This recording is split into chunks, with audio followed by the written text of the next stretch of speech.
Hiya everyone! Today we're going to talk about someone a little frosty. No, don't. That's right, kids! Frosty the poet. Wait, wrong one. There it is. Okay, let's try again. Frosty the poet was as sassy as can be. He was modernist, but not really. Tee-hee-hee-hee-hee. Born on March 26, 1874 in San Francisco, California, Robert Lee Frost, What? yes, Robert Lee, found humble beginnings in the sheltered home of William Prescott Frost, a journalist, and his wife Isabel Moody. However, in 1885, William Frost died of tuberculosis, leaving his family with a measly $8. So, the widowed Isabel Frost packed up the 11-year-old Robert and his younger sister Jeannie and moved the family to Lawrence, Massachusetts, where Robert's grandparents lived. It was in Lawrence that Frost would go on to write his first poems as a diligent high schooler. He graduated in 1892 as the co-valedictorian of his class. The other co-valedictorian, Eleanor Miriam White, would be the woman he'd eventually come to marry, but not yet. After graduating, Frost went on to attend Dartmouth University.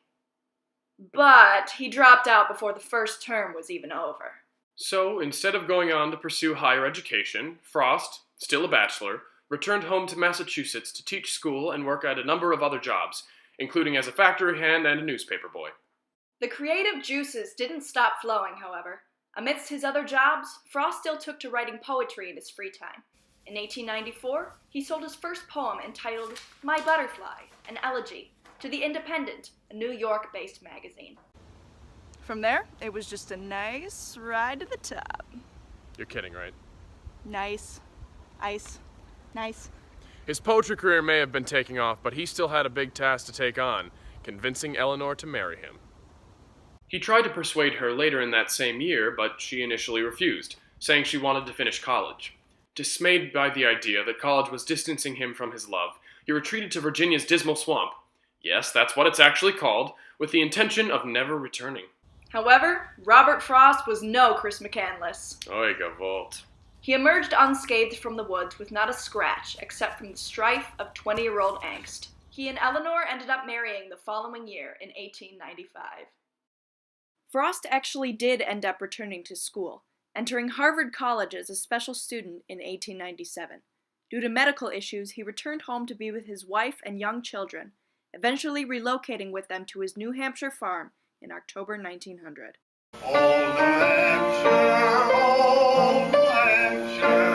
It was there that Frost would come to draw inspiration for most of his first poems. He also dabbled a bit in poultry farming, but that didn't go too hot. He ended up selling the farm and moving again, this time to England in 1912.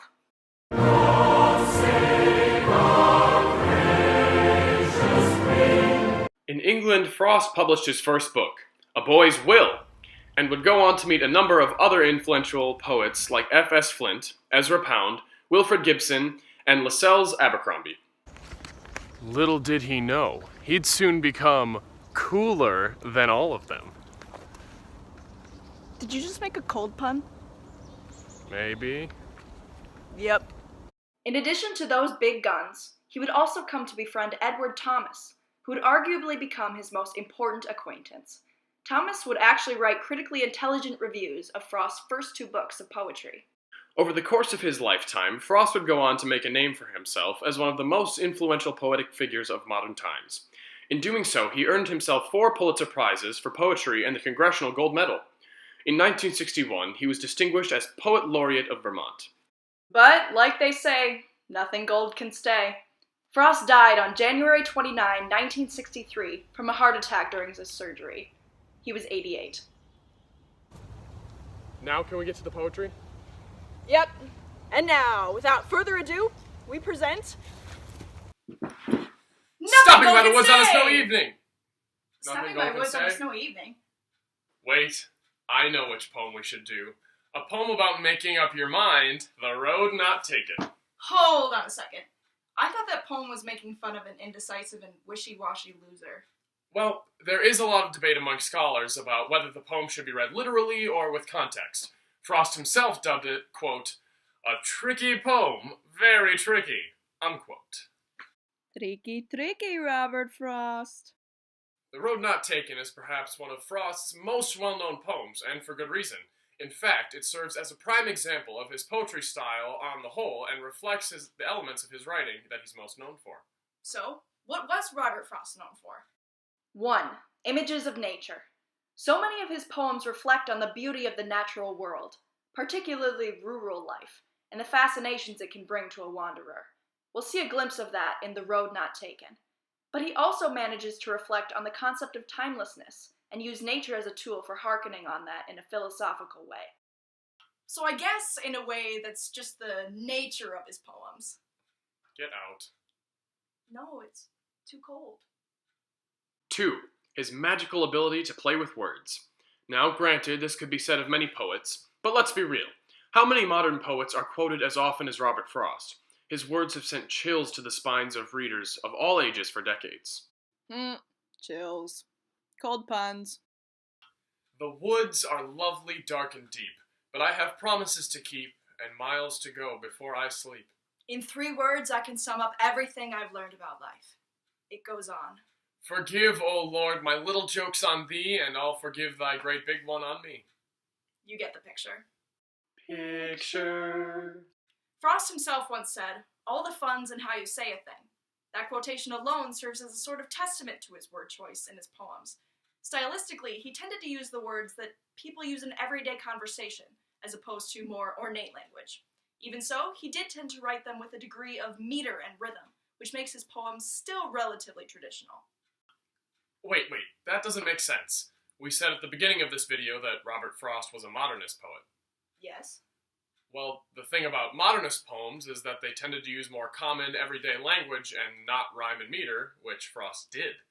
And also they sought to move away from images of nature and introduce a more pessimistic view of the world. So how can he be considered a modernist poet? Well, I mean, Google... Hold on. No, I think it's because his poems did take on one of the overarching facets of modernist poems. It leaves so much to the imagination, remaining open-ended and up to interpretation by the reader to make of it what they will. Plus, he did, in a way, move away from the more flowery language of the more Victorian-era poems. But he did, ironically, still talk a lot about nature. Flowery nature. Oh. So, though Frost is hailed as one of the poets at the forefront of the modernist poetry, his use of more traditionalist elements like rhyme, meter, and images of nature place him in a gray area between these two movements that dominated much of the 20th century poetry. What a rebel. Now, back to the poem. So, some people think that Frost is the speaker in this poem, contemplating the hefty options of the 2 roads before him. While others think that Frost is... not the speaker! If only we uncertain folk could determine with certainty whether this poem is certainly about being uncertain or certain. What? Here we go! 2 roads diverged in a yellow wood, and sorry I could not travel both. And be one traveler, long I stood, and looked down one as far as I could, to where it bent in the undergrowth. Then took the other as just as fair, and having perhaps the better claim, because it was grassy and wanted wear, though as for that the passing there, had worn them really about the same. And both that morning equally lay, in leaves no step had trodden black. Oh, I kept the first for another day, yet knowing how way leads on to way, I doubted if I should ever come back. I shall be telling this with a sigh, somewhere ages and ages hence.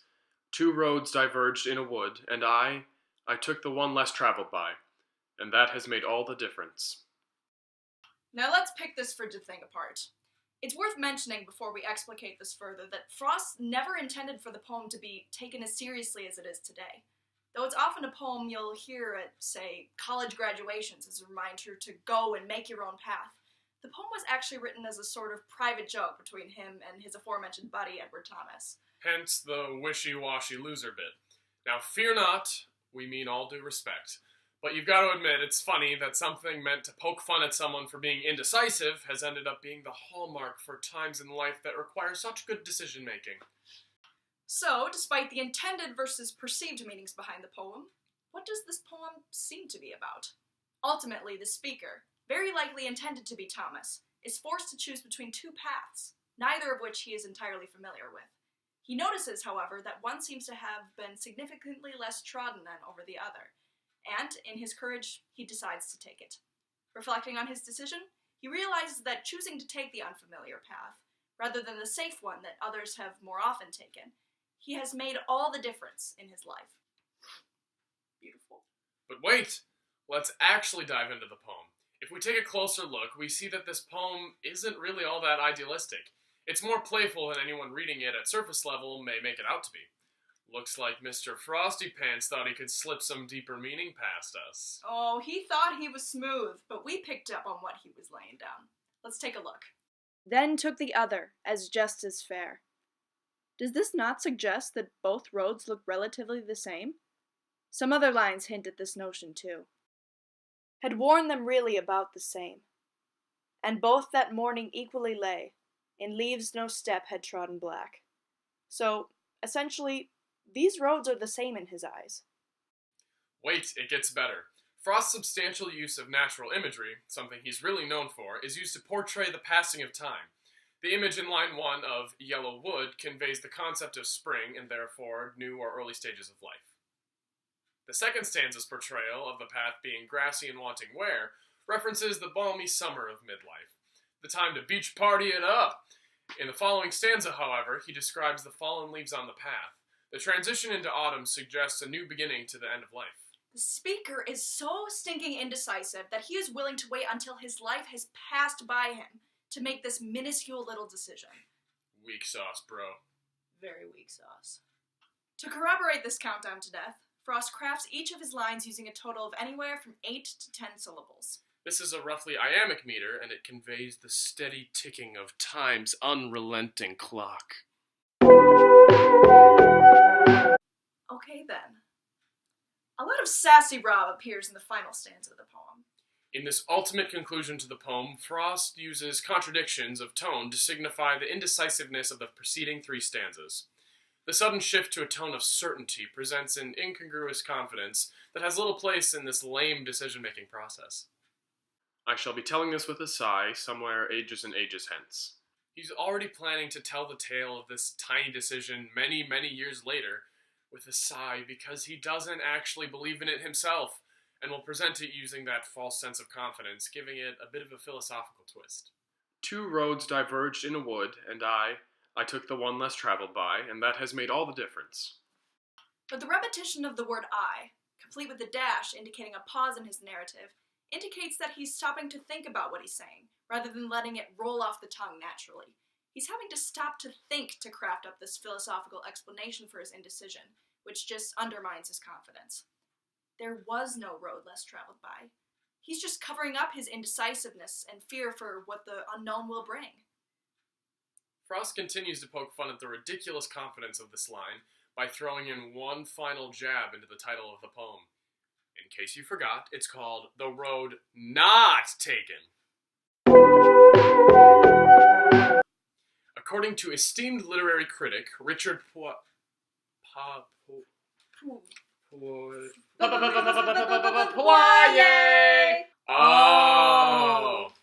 the title just further undermines the sense of certainty by mentioning the road that the narrator did not take. If the road you chose was so dang impactful, why is the poem about the other one? Answer that one, Mr. Speaker. And you know what? I think the funniest thing about this poem is how, despite it being one of the most well-known and loved poems in America, it seems that everyone gets it wrong. Literary critic David Orr writes an essay discussing this very matter. In it, he actually tells the tale of how Frost sent Thomas a rough draft of his poem. Frost believed that his friend, quote, would take the poem as a gentle joke and would protest, "Stop teasing me," unquote. But, quote, even Thomas needed explicit instructions, indeed 6 entire letters, in order to appreciate the series of double games played in The Road Not Taken, unquote. And there you have it, The Road Not Taken, a poem everyone loves, but nobody knows how to read. Many high schoolers in our shoes resonate with the alleged message of this poem and find solace in the absolute terror of life-altering decisions. It's seen as kind of this end-all, be-all, deep decision-making reflection poem. But it's really just based in such salty roots. Roll credits.